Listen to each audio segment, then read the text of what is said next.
every guitarist when they go to college should have down, of course, what are sort of, we called at USC, functional skills. So being able to play your instrument, having a good tone on your instrument, playing in tune. These are basic things, but sometimes I get really good young students. I was working with one last night actually, who hasn't spent a lot of time thinking about his tone, just kind of plugs into the amp and starts playing. And when you really are focused on, hey, with this guitar, with this amp, this is the sound I'm going for. So really dialing that in and committing to that, and being open when you meet other guitarists and teachers to exploring and changing that philosophy of tone that you have. I mean, that's why we go to school. But little things like I'll just dial up my guitar for a second here. So, being able to play all of your, say, major triads on your top 3 strings, and going around the circle of fifths, just being able to do that, at a reasonable tempo. And when you play that, and when you do that with the metronome, also visualizing yourself doing that completely solo with no accompaniment, with no help.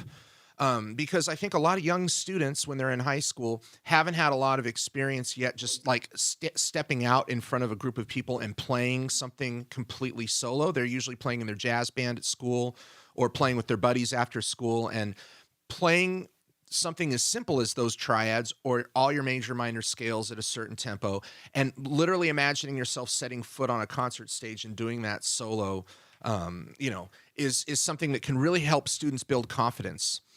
Because when you go to a music school, having confidence while being open to improving, is how we meet other musicians. It's how we build our community when we're studying at school. So really visualizing yourself playing solo and gathering some of these functional skills, scales, arpeggios, chords, triads, and learning how to organize that on the fretboard. It's also okay to go to school in the fall and say, you know what, I have yet to really do this. Like, I want to learn more about chord shapes and chord inversions. And the more of that you've inventoried and are aware of what you are lacking of or have, will help you start school off on the right foot too. How about you, Will? What's something you'd suggest students are aware of? Well, in my experience, especially in the audition process, I'm sure you guys are all familiar. Maybe someone will contact you. Hey, I'm getting ready to audition for blank school in the fall, for the jazz guitar program most of the time, right? Yeah. And you go, cool, let's play a tune. And that will tell you a lot about maybe where their priorities are. They might know a couple songs, or they might, in one instance, someone called a song that was very off the beaten path. Mm-hmm. It was kind of an obscure peripheral of a jazz tune, and I was like, what about 4? So really, again, in the jazz guitar college context, knowing a handful of tunes like Autumn Leaves, like 4, Blue Bossa, Beautiful Love, Alone Together, and if the chord inversions aren't even there, if they're literally just playing the same inversions, but the time is there, and John, like you said, the sound is there, that's a huge thing. Mm-hmm. And to piggyback off of what you were talking about, I'm curious what you guys would think, but I noticed in my own habits, especially around the second half of my sophomore year of college, my practice habits started to change and refine and get more focused. Mm-hmm. I distinctly remember just being aware one day, like, wow, I've really kind of like honed in on like practicing things methodically. Did that ever happen for you guys, or do you remember when that happened? Yeah, Perry, what do you think?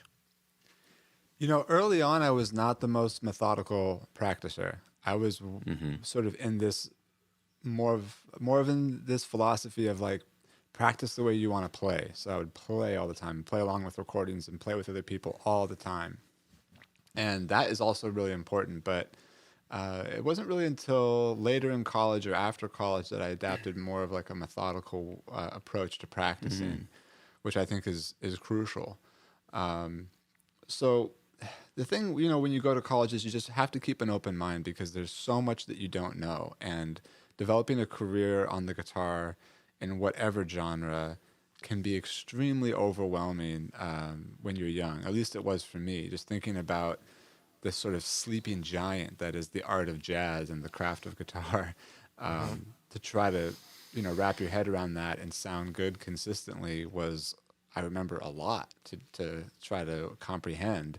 And so probably just like you guys, we just spent hours and hours and hours and hours practicing. I mean, I can remember periods in college where I was practicing like up to 10 hours a day.